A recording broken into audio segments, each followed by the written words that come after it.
अस्सलाम वालेकुम स्टूडेंट्स, आप देख रहे हैं house of physics bye Abdul Majid. आज का हमारा टॉपिक एक इम्पॉर्टेंट लॉन्ग क्वेश्चन है जो कि बहुत दफ़ा प्रीवियस एग्ज़ाम्स में आ चुका है। So the topic is electric potential due to point charge. Electric potential और इलेक्ट्रिक पोटेंशियल एनर्जी दोनों इसमें हम डिस्कस करेंगे। तो सिंपली पोटेंशियल की डेफिनेशन पोटेंशियल डिफरेंस की हमने पढ़ी। The work done bringing a unit positive charge from one point two another against the electric field keeping electrostatic equilibrium, that is called potential difference. वो work done है जब एक unit positive charge को एक point से दूसरे point पर ले जाने के लिए करना पड़ता है। अब जो पोटेंशियल है बेसिकली आपको बताया था कि ये एबिलिटी है कि वो दूसरे चार्ज पर कितनी फोर्स लगा सकता है। आज हम उस पोटेंशियल को फाइंड करेंगे और वो पोटेंशियल किसका होगा? वो पेरेंट चार्ज का होगा कि how a parent charge repel to the test charge और how it opposes the test positive charge to move towards the field area of parent charge। यानी वो फील्ड एरिया की तरफ आने से कैसे रोकता है, उसके पास क्या पोटेंशियल है, क्या एनर्जी है उसके पास। तो एक्सप्लेनेशन पे चलते हैं। Like gravitational field, every charge has electric field expand to infinity। Her charge के पास इलेक्ट्रिक फील्ड होती है, लेकिन कहां तक एक्सपेंड होती है? इन्फिनिटी तक। ग्रेड 9 में पढ़ते हैं the gravitational force vanishes at, ये एक एमसीक्यू के तौर पे आता है। The answer is infinity. We don't know the exact limit of gravitational field. Similarly, a charge has a particular field area, but we can't say that the field lines are expand at infinite distance. But if we move away from the charge, the strength of field may decrease। ये एक result हमारे पास तो आता है कि जब हम charge से दूर जाते हैं तो उसकी फील्ड की स्ट्रेंथ डिक्रीज करती है, लेकिन वेनिश कहां होती है ये हम एग्जैक्टली नहीं बता सकते। तो अब हम कंसीडर करते हैं कि how can we calculate the potential. Let positive Q charge has an electric field line.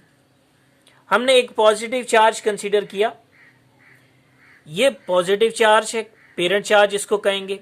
इसकी फील्ड लाइंस आउटवर्ड डायरेक्शन में है और एक क्यू नॉट जो है ये वाला placed outside the vicinity of positive, मतलब जहां ये पॉजिटिव चार्ज कोई फील्ड फोर्स फील ना कर रहा हो, आउटसाइड रख दिया।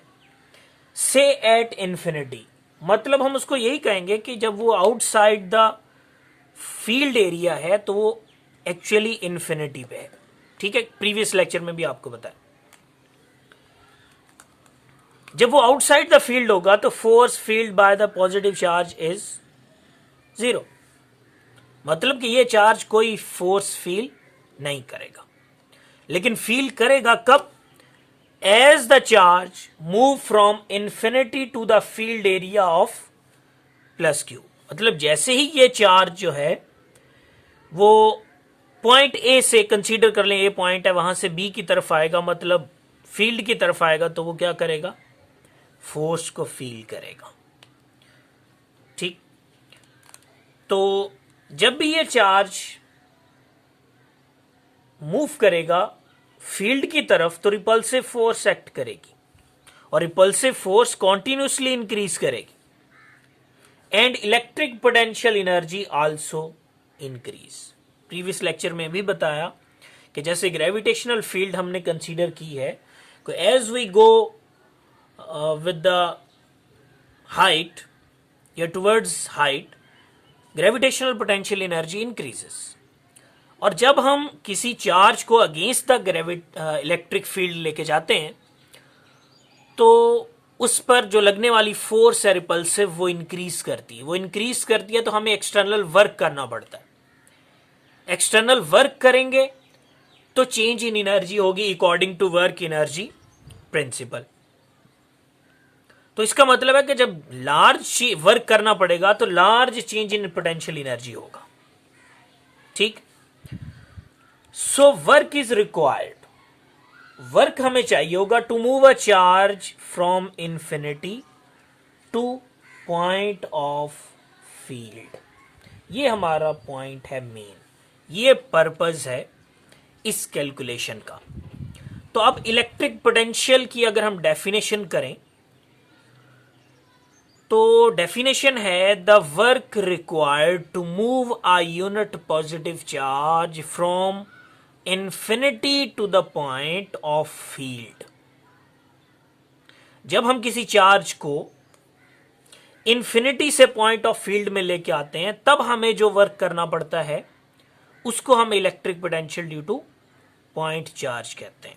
अब वो पोटेंशियल किस चार्ज का होगा वो मैं यही बता दूं आपको। That is the potential of parent charge. ये पेरेंट चार्ज का पोटेंशियल होगा जो हमें वर्क करने पे फोर्स करता है, मजबूर करता है। तो अब हमें यह भी पता है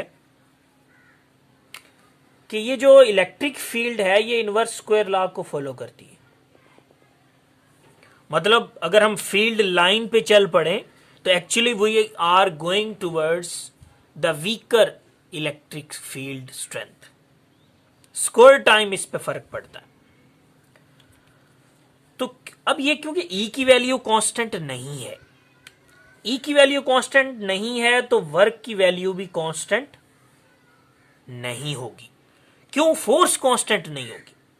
अब ये E का फॉर्मूला अगर हम देखें बेसिकली तो F equals to Q E है।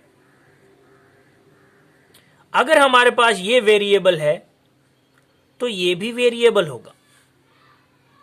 तो मतलब हमारा वर्क कांस्टेंट नहीं है। वर्क कांस्टेंट नहीं है, एक्चुअली फोर्स कांस्टेंट नहीं है। फोर्स क्यों कांस्टेंट नहीं है? कि इलेक्ट्रिक इंटेंसिटी इनवर्सली वेरी कर रही है। किसके साथ? डिस्टेंस के साथ। अब हम क्या करते हैं? हम सबसे पहले क्या करेंगे? To keep the E constant. अब हम ई को कांस्टेंट बनाने के लिए path will be divided into small patches. ये हमारा काम है। ग्रेड 11 में भी आपने पढ़ा when we calculate the gravitation absolute gravitational potential energy we divide the whole path into small patches to keep the gravitational force constant and to apply the basic formula of work done. उसे हम work done under constant force कहते हैं। अब यहां से हमारी calculation start होती है। जब आपने पूरे पाथ को स्मॉल पैचेस में डिवाइड कर दिया, लेट ए हमारे पास पॉइंट इंफिनिटी है, बी वो पॉइंट है जहां पर हमने इसको लेके आना है in the field area of charge Q. अब हमने सारे पाथ को डिवाइड कर दिया R1, R2, R3 and RB। इसको आप इसके डिस्टेंस के लिए RA लिख लें और यहां से इसका जो डिस्टेंस है उसको। अब सारे जो डिस्टेंसेस मेजर किए जा रहे हैं वो कहां से किए जा रहे हैं? सेंटर ऑफ चार्ज से किए जा रहे हैं। ए तक का डिस्टेंस RA होगा, R1 तक का डिस्टेंस R1, यहां तक का डिस्टेंस R2, मतलब पॉइंट बना दिए, और यहां तक का distance RB। Divide the whole path into small distances R1, R2, R3 and Rn distances में डिवाइड कर दिया between A and B। These distances, अब यहां एक बात ध्यान में रखें जो बहुत इंपॉर्टेंट है। These distances are infinitely close। इस पॉइंट का हम आगे इस्तेमाल करेंगे। मतलब ये पॉइंट इतने स्मॉल होते हैं कि इनके दरमियान में फोर्स कांस्टेंट हो जाती है। तो इसके लिए हम लिख भी सकते हैं R1 approximately equals to R2 approximately equals to R। अगर हम एक एवरेज डिस्टेंस बनाएं तो सबका आंसर बराबर। जैसा हम कंसीडर करते हैं कि अगर हमारे पास 0.1 है, अगर हम उसको 1000 में ऐड करें तो उसका कोई इतना इम्पैक्ट नहीं होता। उसके बाद 0.2 आ जाता है, 0.3, तो ये इतने स्मॉल डिस्टेंसेस हैं कि एक एक्चुअल रियल कैलकुलेशन में इसका इतना फर्क भी नहीं पड़ता और हमारी जो इलेक्ट्रिक फील्ड है वो कांस्टेंट हो जाती।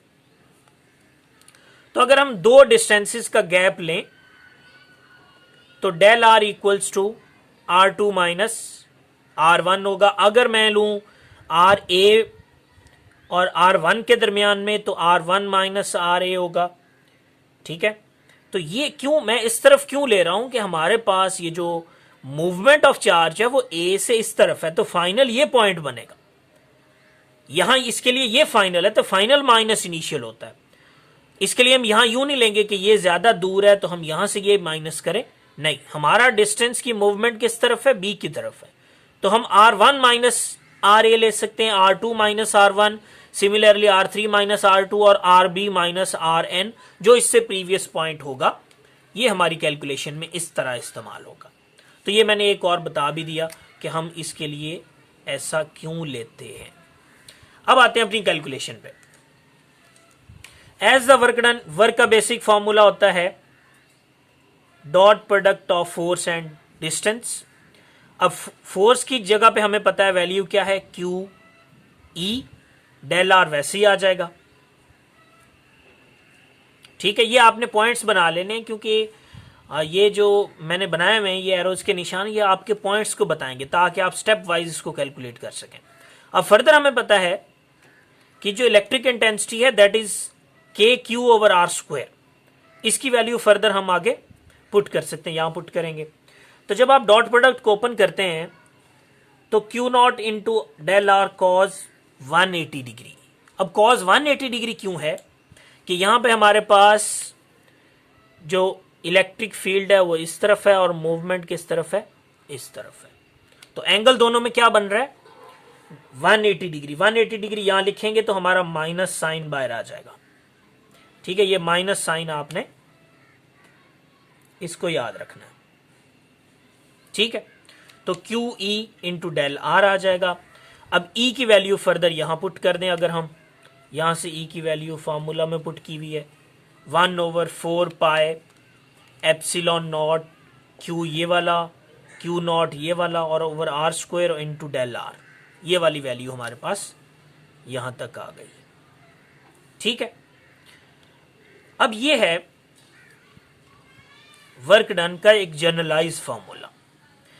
अब अगर हम टोटल वर्क डन कैलकुलेट करना चाहते हैं तो अब हमें हर स्मॉल पैच का वर्क अलहदा कैलकुलेट करना पड़ेगा, फिर उन सारे वैल्यूज को सम करेंगे ताकि हमारे पास टोटल वर्क डन आए when we move the charge from point A to point B. ये कैलकुलेशन इसलिए जरूरी है। तो अब ये देखें कि net work done is calculated by sum of individual work from point A to R1, then from R1 to R2 and R3 similarly up to point B। अब सबसे पहले हमारे पास है work from RA to R1 minus ये value आ गई Q not over RA R1। अब RA R1 क्यों लिखा, हमें पता है, हमने ये अजम्पशन मैंने आपको बताया कि ये अजम्पशन आपने तैयार करनी है, लाजमी प्रिपेयर करना है, याद रखना है। इनफाइनाइटली क्लोज है, मतलब R1 R2 के बराबर हो सकता है अप्रोक्सीमेटली। तो अगर हमें यहां न्यूमरेटर में R स्क्वायर आ रहा है तो हम R स्क्वायर को 2 दफा R लिख सकते हैं।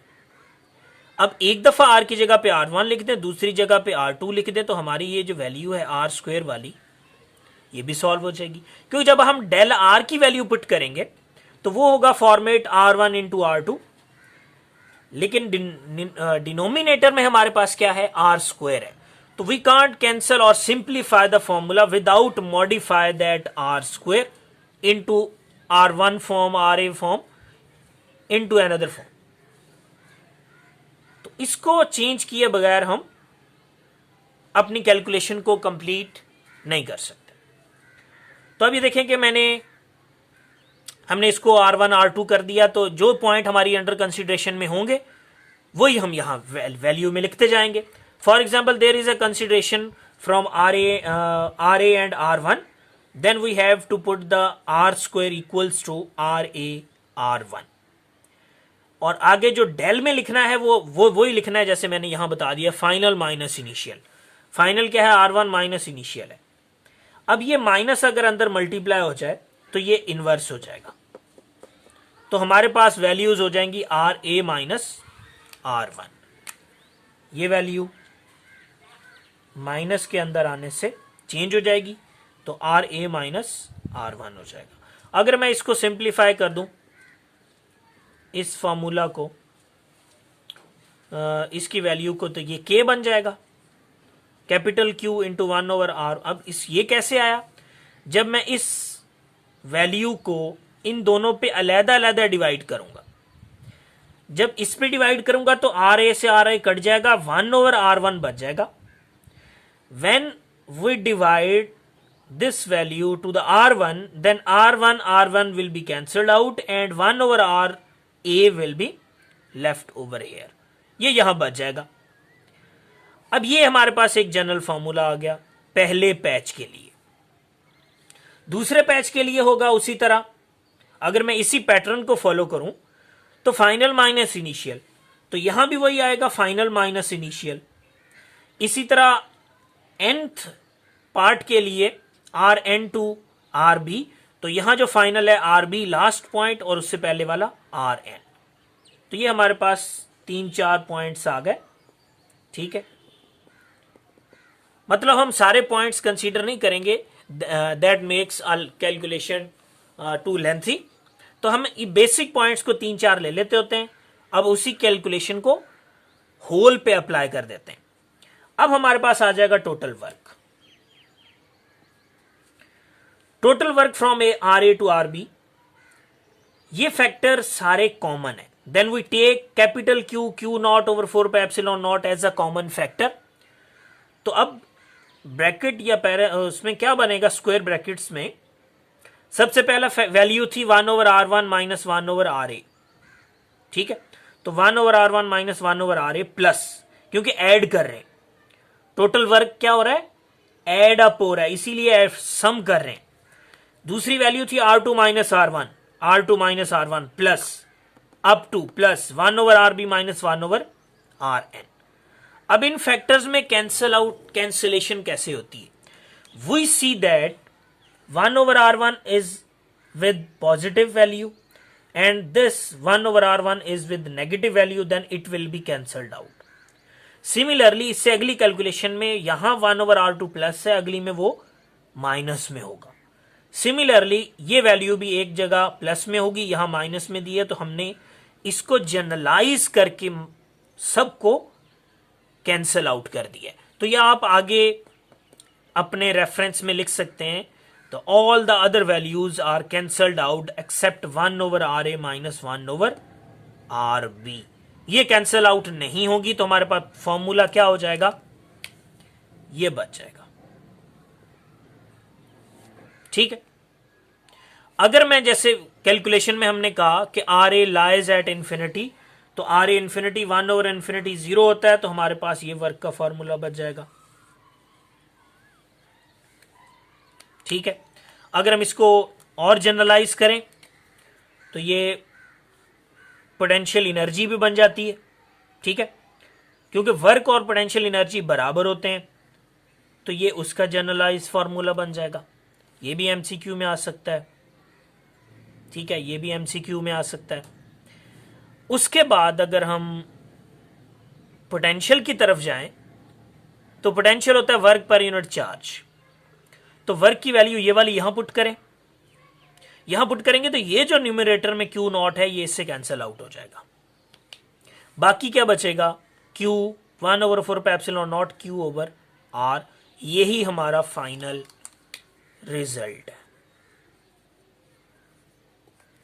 रिजल्ट क्या है, the potential of parent charge due to point charge. Due to क्यों कहते हैं, that point charge actually feels the potential of parent charge.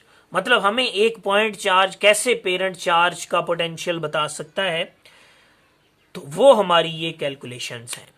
इसका एक और मेथड भी है, लेकिन वो मेथड क्या होगा वो जब हम अगले लेक्चर में पढ़ेंगे पोटेंशियल ग्रेडियंट, उसमें आपको वो कैलकुलेशन भी बताऊंगा। तो अगर आपको वो कैलकुलेशन इजी लगे इसी फॉर्मूले की कैलकुलेशन के लिए तो आप वो प्रिपेयर कर सकते हैं, और अगर आपको ये आसान लगता है तो आप ये भी कैलकुलेट कर सकते हैं, इसी को फॉलो भी कर सकते हैं।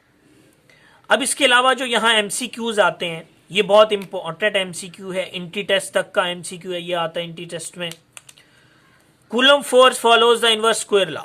पूछा जा सकता है which of the following quantities follows the inverse square law, coulomb force, electric intensity और पोटेंशियल, या which of the following is not following the inverse square law, that is the potential. Follow कौन करता है? Coulomb force भी और electric intensity भी, लेकिन potential जो है वो इनवर्स स्क्वायर लॉ को फॉलो नहीं करता। That only inversely proportional to the distance. So there is a difference between intensity and potential. ठीक है, ये पोटेंशियल जो है वो इनवर्स स्क्वायर को फॉलो नहीं करता। तो होपफुली इसका क्विक रिव्यू है कि आप सबसे पहले जब एग्जाम में आएगा तो इसकी स्टेटमेंट लिखेंगे what is electric potential due to point charge, वो है work required to move a charge unit positive charge from infinity to the point of field. उसमें लाने के लिए हमें जो वर्क चाहिए उसे हम electric potential due to point कहते हैं। उसके बाद आप डायग्राम बना लें, एक्सप्लेनेशन दे दें क्या क्या इसमें है, फिर आप बता दें कि हमें ये फॉलो इनवर्स स्क्वायर को करता है, इसीलिए ई की वैल्यू कांस्टेंट नहीं है। ई की वैल्यू कांस्टेंट नहीं है तो फोर्स कांस्टेंट नहीं है। फोर्स कांस्टेंट नहीं होगी तो आप वर्क का फॉर्मूला अप्लाई नहीं कर सकते, that is F del R. तो फोर्स को कांस्टेंट करने के लिए आप पूरे पाथ को स्मॉल पैचेस में डिवाइड करते हैं, जिससे आपकी सारी कैलकुलेशन सिंप्लीफाई हो जाती है। तब आप फोर्स की वैल्यू पुट कर दें, क्यू नॉट डेल आर की वैल्यू पुट कर दें, एंगल बता दें 90 बनता है वो आपको बता दिया, ई इधर है आर इधर है, माइनस को अंदर मल्टीप्लाई कर दें, ई की वैल्यू पुट कर दें, पहले पैच का वर्क निकालें, फिर दूसरे का, सो ऑन आखिरी पैच का, फिर टोटल वर्क डन जो है वो एडिशन है। तो ये सारे फैक्टर कॉमन, ये फैक्टर ब्रैकेट में लिखें, इनको कैंसिल आउट कर दें, आर ए और आर बी बच जाएंगे, इनको सिंप्लीफाई करें, इन्फिनिटी पॉइंट लाजमी पुट करें, उसके बाद ये वर्क आ जाएगा। वर्क को यहाँ पोटेंशियल में पुट करें तो आपके पास एक पोटेंशियल का फॉर्मूला आ जाएगा। अब ये पोटेंशियल दे सकते हैं that is directly proportional to the magnitude of charge, तो इसीलिए ये इसका एक फैक्टर है।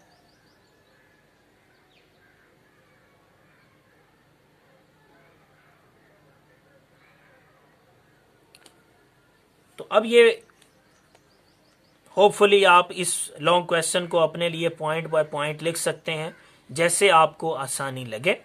बुक से लाजमी कंसर्न करें, जो भी टॉपिक हो यहाँ से पढ़ने के बाद, कॉन्सेप्ट गेन करने के बाद आप बुक को फॉलो करें।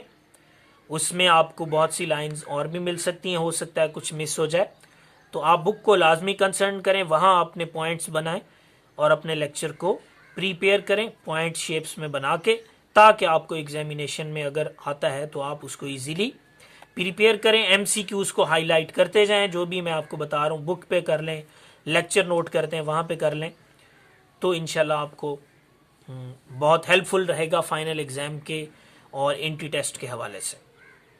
तो अगले लेक्चर तक के लिए अल्लाह हाफिज़।